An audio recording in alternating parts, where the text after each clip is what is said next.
독일의 신학자이자 나치에 항거하다가 순교한 보니버 목사님은 시편 성경의 기도서라는 책에서 우리에게 좋은 통찰을 제공해 주고 있습니다. 우리는 흔히 시편을 읽을 때 이것을 다윗이나 고대 이스라엘 백성들이 자신들의 억울함과 기쁨을 또 여러 가지 마음들을 써내려간 개인의 고백이나 사람의 기도라고 주로 생각하기 쉽습니다. 그러나 보네퍼 목사님은 이렇게 말을 합니다. 만약 시편을 사람의 기도로만 읽는다면 우리는 시편의 진짜 비밀을 놓치게 됩니다. 시편은 우리를 구원하시기 위해 연약한 육신을 입고 이 땅에 오신 성자 예수 그리스도께서 우리의 모든 희로애락을 채울하시며 성부 하나님께 친히 올려드린 그리스도 자신의 기도입니다. 이런 말을 하거든요. 우리를 구원하시기 위해 이 땅에 오신 예수님께서 연약한 모습으로 우리와 동일한 인간의 모습으로 성부 하나님께 올려드린 그 그리스도의 기도가 바로 시편이다. 이런 마음으로 읽어야 한다. 이렇게 말합니다. 우리가 시편을 소리내어 읽을 때 우리는 이 땅에 오신 예수님의 마음과 그 예수님의 기도의 고백과 같은 마음으로 함께 그런 마음으로 기도해야 진짜 시편의 깊은 의미를 깨달을 수 있다는 그런 말입니다. 특별히 오늘 시편 본문은 십자가의 시편이라 불리는 시편 22편 본문입니다. 그래서 더 예수 그리스도의 마음이 가장 많이 담겨있는 별명도 십자가의 시편입니다.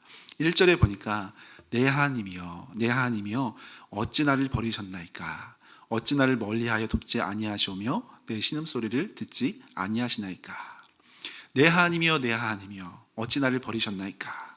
성경을 좀 보신 분들은 아마 낯설지 않은 표현이라고 생각이 들 겁니다. 신약에 보면은 되게 유명하신 분이 고백을 하셨어요. 누구였나요? 네, 예수님께서 마태복음 27장 46절에 보면 십자가에 못 박히실 때 주님 앞에 이렇게 고백합니다. 제9시쯤에 예수께서 크게 소리질러 이르시되 엘리 엘리 라마 사박다니 하시니 이는 곧 나의 하나님 나의 하나님 어찌하여 나를 버리셨나이까 하는 뜻이라. 방금 읽은 시편 22편 1절과 너무나 흡사한 고백입니다. 우리는 흔히 이 예수님의 외침, 십자가에서의 이 절규가 너무 끔찍한 고통을 당하다가 주님이 너무 고통스러우니까 인간적인 절규, 또 절망 가운데 비명같이 정말 고백했던 그런 고백으로 생각할 수 있습니다. 심지어 어떤 사람들은 예수님조차 마지막 순간에는 하나님을 원망하는구나, 믿음이 정말 흔들리는 것은 아닌가 하는 오해를 하기도 합니다. 그러나 1세기 당시에 유대인들의 문화를 보면은 이 부르짖음이 품고 있는 구속사적 진리에 우리가 또 놀라게 됩니다.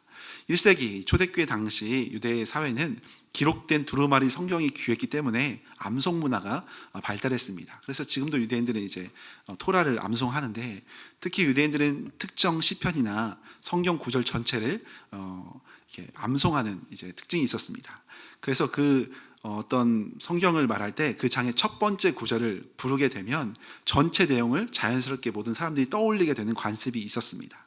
그래서 예수님 당시에는 오늘날 우리가 보는 성경처럼 몇 장 몇 절 이렇게 다 구별된 부분이 없이 한 책으로 이제 되어 있다 보니까 그래서 유대인들은 무언가를 가르치거나 특정 시편 전체를 회중과 함께 기도하고 싶을 때 그 시편의 가장 첫 번째 구절을 큰 소리로 읊기 시작하면 지금 이 부분을 하는구나 하면서 다 함께 이제 부르는 겁니다. 첫 소절만 부르면 그 뒤에 모든 가사와 내용도 자연스럽게 따라오는 것과 같습니다. 네. 우리로 치면은 예를 들면 아리랑이라고 누가 했을 때 자연스럽게 다 따라 하잖아요. 아리랑, 아라리요 이렇게 하게 됩니다. 그 정도로 이제 유대 문화는 암송 문화였고 성경을 암송해서 이제 읽는 문화였습니다.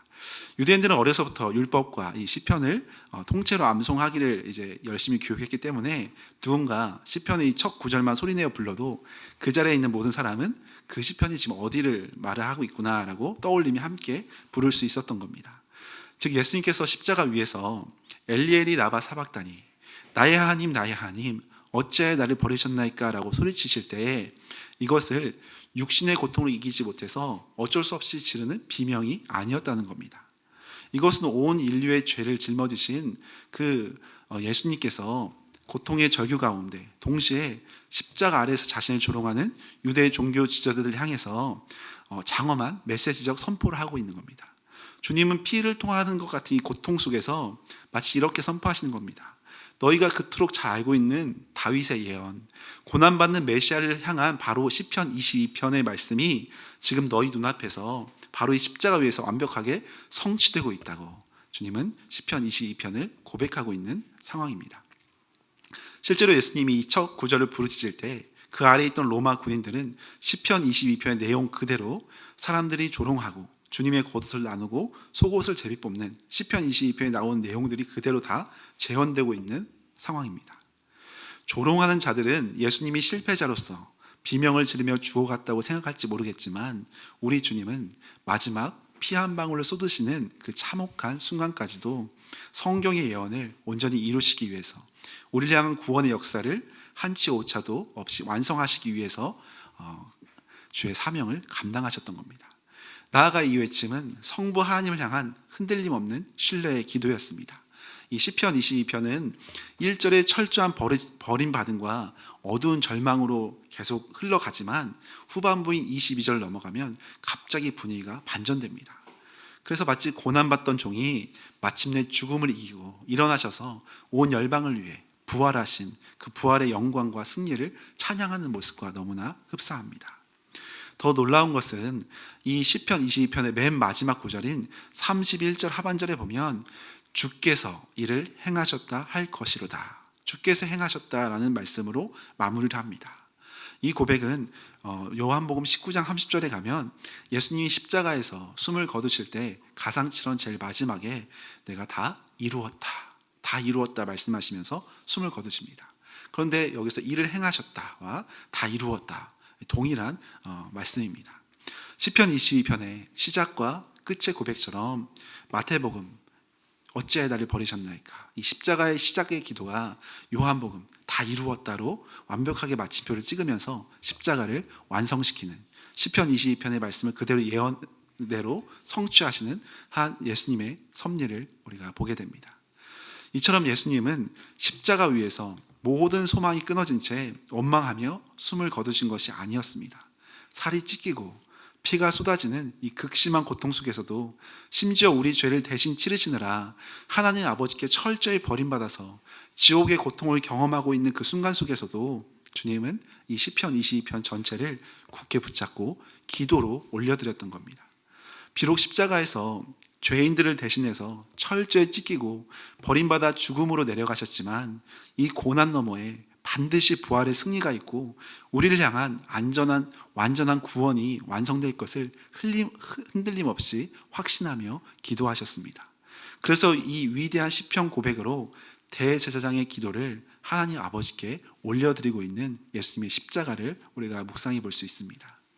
하나님의 아들이신 예수님조차 인생의 가장 힘겹고 고통스러운 그 십자가 순간에 자신의 감정이 아니라, 자신의 감정의 언어가 아니라 성경에 기록된 시편의 그 말씀대로 하나님께 간절히 기도를 올려드렸습니다. 하물며 연약하고 질그릇 같은 우리는 어떠하겠습니까? 우리도 예수님처럼 시편을 통해 기도의 고백을 올려드려야 합니다. 우리가 험한 세상을 살다 보면 우리의 힘으로 도저히 감당할 수 없는 깊은 절망과 고통을 마주할 때가 있습니다. 그리고 마음이 답답하고 힘들어서 막상 기도의 자리로 나아가도 우리가 기도가 나오지 않을 때가 있고, 또 주님 하며 눈물만 흘릴 때도 있고, 어찌 기도할 바를 몰라서 헤매일 때도 있습니다. 그래서 우리의 영혼의 언어, 우리 마음의 언어가 바닥날 때가 참 많습니다.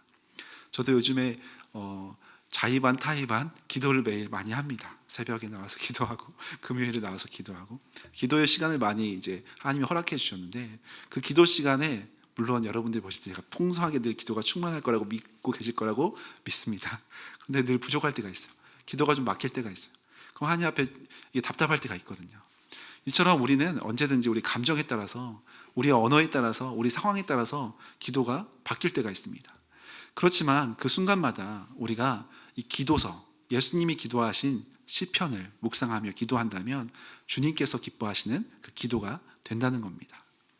시편의 그 애절한 탄식 위에 우리의 눈물을 포개고, 또 시편의 찬양의 고백 위에 우리의 연약해진 믿음을 얹어서 하나님께 기도를 올려드린다면 더욱 풍성한 은혜로 인도해 주실 것입니다.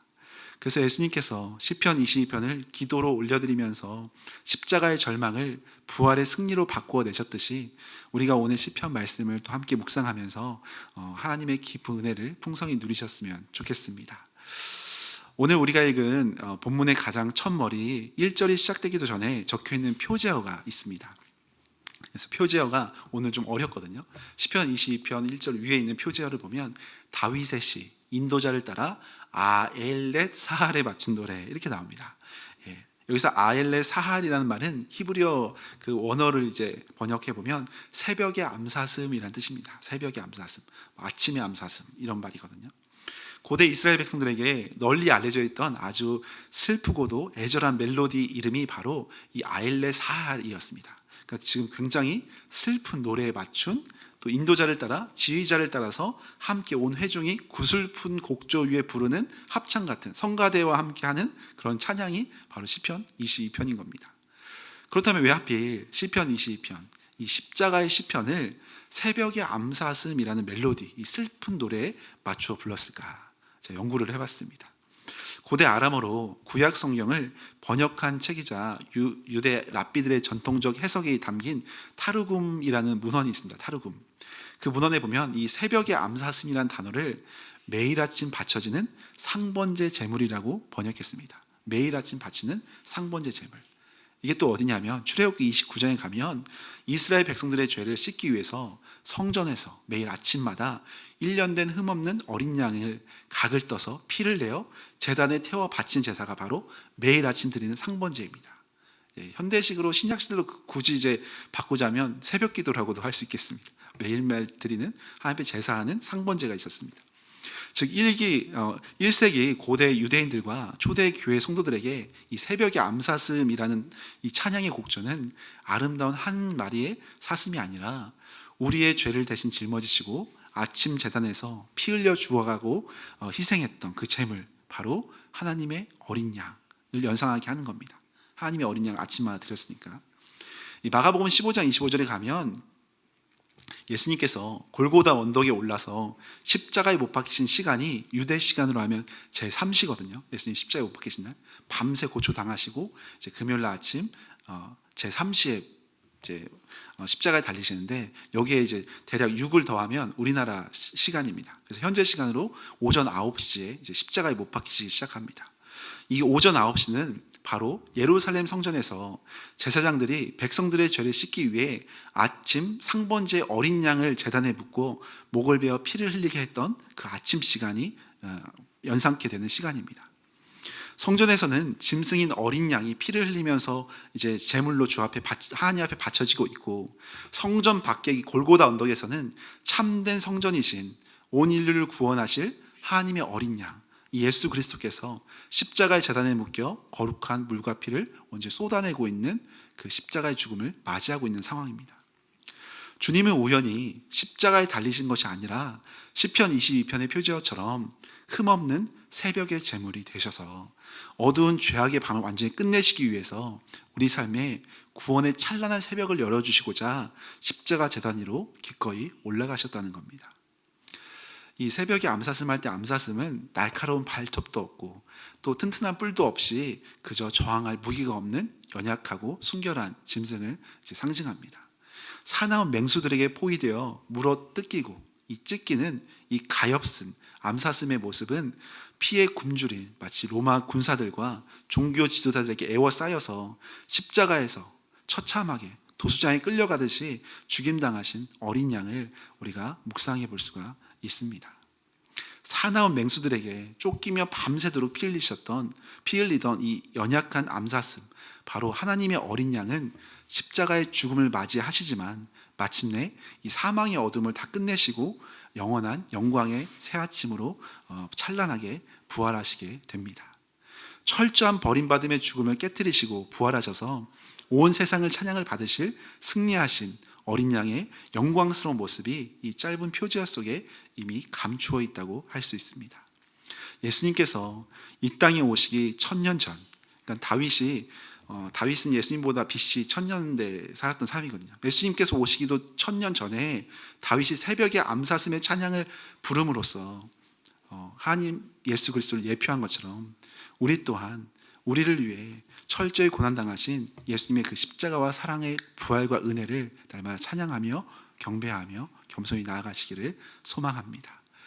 또한 우리가 묵상해 볼 부분이 이 시편 22편이 기록된 역사적 배경을 살펴보면 더 놀라운 부분이 있었습니다. 이 시는 예수님이 십자가에 달리시기 전 다윗이 BC 1000년대 사람이잖아요. 그러니까 지금으로부터는 3000년 전 사람입니다. 그러니까 예수님이 오시기 1000년 전에 살았던 그 BC 1000년경에 이스라엘 왕인 다윗이 기록한 시입니다. 역사학자들에 따르면 다윗이 살았던 기원전 1000년경의 중동 지방에는 십자가 처형이라는 사형 제도가 아예 존재하지 않았습니다. 당시의 사형은 주로 돌로 치는 투석형이었습니다. 돌로 사람 쳐서 죽이는. 근데 사람을 나무에 매달아서 손과 발에 못을 박는 이 십자가, 끔찍한 십자가 형벌은 다윗 이후에 수백 년이 지나서야 페르시아 제국에서 이제 고안되기 시작했고, 훗날 로마 제국에 이르러서야 그 참혹한 형태가 완성되었습니다. 그러니까 로마 시대 때가 가장 왕성하게 이 십자가형이 진행됐습니다. 그런데 놀랍게도 십자가라는 단어조차 존재하지 않던 이 다윗 시대에 성령의 강권적인 감동을 받아서 기록한 오늘 본문을 보면 너무나 십자가의 그 상황을 예언하고 있는 부분입니다. 6절에 이렇게 탄식합니다. 나는 벌레요 사람이 아니라 사람의 비방거리요 백성의 조롱거리니이다. 여기서 다윗이 말하는 벌레는 히브리어로 톨라핫이라는 붉은 벌레입니다. 이 벌레는 출애굽기에서 성막이나 제사장 옷을 만들 때 쓰던 홍색실, 한 번쯤 들어보셨죠? 성막이나 제사장 옷을 만들 때 쓰던 그 염료를 만들어내던 붉은 벌레입니다. 고가의 붉은 염료를 얻는 그 벌레인데요. 고대 중동에서 이 암컷 벌레는 알을 낳을 때가 되면 나무 기둥이나 나뭇가지에 기어 올라가 자신의 몸을 나무에 완전히 밀착시켜 스스로를 나무에 박아버린다고 합니다. 그리고 알을 낳은 뒤에 그 나무에서 죽어가면서 진한 붉은 피, 이 수액을 다 쏟아냅니다. 그 붉은 피가 새끼들을 덮어서 보호하고 새끼들은 어미의 살을 파먹으면서 생명을 유지하며 자라간다고 합니다. 그리고 3일 뒤에 나무에 붙어있던 어미벌레의 붉은 몸은 하얀 눈처럼 변해서 땅으로 떨어져 완전히 죽게 됩니다. 이처럼 십자가라는 형벌도 없었던 BC 1000년경에 시편 20편의 예언을 온전히 성취하시면서 이 톨라, 이 작고 연약한 붉은 벌레처럼 예수님께서는 십자가 나무 위에 스스로 몸을 박아 모든 피를 다 쏟아내셨다는 겁니다. 그리고 그곳에서 쏟아진 붉은 보혈로 죽어가는 우리를 덮으시고 살려내시고 십자가에서 철저히 벌레처럼 짓밟혀 죽어가셨던 것을 연상케 합니다. 성경을 묵상하며 묵상할수록 얼마나 놀라운 은혜가 예언 속에 숨겨져 있고 또 그것이 얼마나 놀랍게 성취되는지 감격스러울 뿐입니다. 우리를 살리시기 위해서 기꺼이 십자가 나무에 달리시고 벌레처럼 죽어가신 그 예수님의 놀라운 사랑이 우리의 오늘 굳은 마음을 온전히 녹이시고 새롭게 회복시켜 주시기를 소망합니다. 또한 14절에도 보니까 이렇게 예언을 합니다. 나는 물같이 쏟아졌으며 내 모든 뼈는 어그러졌으며 내 마음은 밀랍 같아서 내 속에서 녹았으며. 십자가에 매달려 숨을 쉬기 위해 몸부림칠 때 온몸의 관절이 탈골되고 그 끔찍한 신체적 고통을 정확하게 예언하며 묘사하고 있습니다. 또 16절에도 보면 개들이 나를 에워쌌으며 악한 무리가 나를 둘러 내 수족을 찔렀나이다. 내 수족, 손과 발을 찔렀나이다. 예수님의 손과 발을 관통한 이 대못, 내 손과 발, 수족을 찔렀나이다 하는 고백이 담겨 있습니다.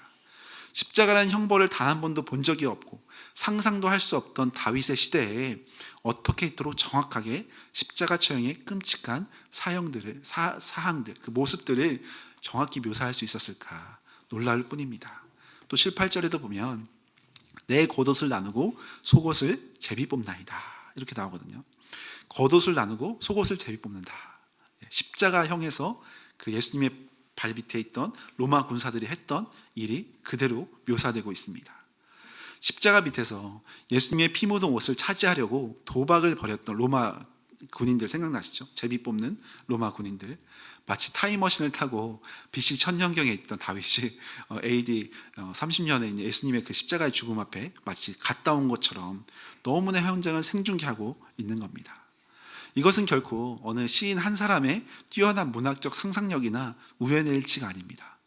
그때로부터 1000년 뒤 골고다 언덕에서 죄인들을 위해 자신의 몸을 찢으실 예수 그리스도의 그 처절한 대속의 사건을 하나님께서 다윗의 고백을 통해 이 성령님의 감동하심을 통해 온 세상에 미리 선포해 두신 구속사의 놀라운 예언이라는 겁니다. 이렇게 다윗의 고백을 통해 예언된 이 십자가의 고통 중에서 주님을 가장 두렵게 만든 진짜 고통이 있었습니다. 그것은 다른 무엇보다 그 존 스토트 목사님 책을 제가 참고해 보니까 그리스도의 십자가라는 책에 보니까 예수님의 가장 큰 고통은 육신을 찢는 로마 군인들의 채찍이나 쇠못이 아니었다고 합니다. 본문 1절에 기록된 것처럼 어찌하여 나를 버리시냐고, 그것은 영원 전부터 단 한 번도 분리된 적이 없으신 성부 하나님으로부터 철저하게 외면당하시고 저주받는 영적인 단절의 고통이었습니다. 하나님과 영적인 단절의 영원한 영적인 단절의 고통, 주님이 겪으신 가장 큰 고통이었다는 겁니다. 그래서 종교개혁자 마틴 루터도 이 구절을 묵상하다가 이런 탄식을 했습니다. 하나님이, 그러니까 성자 하나님이 성부 하나님에게 버림받으시다니, 인간의 이성으로는 어찌 이를 이해할 수 있단 말인가? 인간의 이성으로 어찌 이를 이해할 수 있단 말인가? 성자 예수님이 동일한 성부 하나님에게 버림받으셨다는 사실, 우리의 이성으로는 다 해석할 수도 없고 도저히 이해할 수도 없고 도저히 납득할 수 없는 부분입니다. 생명의 근원이신 하나님 아버지와 영원 전부터 단 한 번도 떨어진 적이 없으셨던 성자 예수님, 성자 하나님께서, 하나님과 온전히 하나이셨던 성삼일체 하나이셨던 예수님께서 하나님으로부터 완전히 끊어져서 절대적 어둠과 지옥의 형벌 속으로 홀로 던져지는 것, 이것은 상상할 수 없는 예수님께서 십자가에서 겪으신 가장 큰 고통이었다는 겁니다. 죄가 전혀 없으신 하나님의 아들 예수님께서 왜 그토록 처참하게 버림받으셔야만 했을까? 바로 저와 여러분, 우리 때문이라는 겁니다. 하나님을 반역하고 내 마음대로 내 인생의 왕좌에 앉아 주인 노릇을 하려 했던 우리의 끔찍한 죄악들, 우리가 영원히 받아야 할 지옥의 저주와 맹렬한 진노의 잔을 예수님께서 십자가에서 홀로 다 뒤집어 쓰셨습니다. 이처럼 십자가는 기독교 복음의 가장 위대한 막교환이 일어난 영광의 자리입니다. 죄인인 우리가 마땅히 감당해야 할 하나님으로부터 완전한 버림받음을 죄가 없으신 예수님이 대신 당하셨습니다. 율법이 요구하는 죄의 삭을 영원히 지불해 주셨습니다. 죄의 삭은 사망이라고, 죄의 결과는 사망이라고 성경에 말씀하셨는데 그 죄의 삭을 다 지불해 주셨다는 겁니다. 그래서 우리가 하나님의 가장 사랑받는 자녀로 영원히 안기게 되는 이 측량할 수 없는 구원의 기적이 예수님의 십자가 위에서 온전히 완성되었습니다.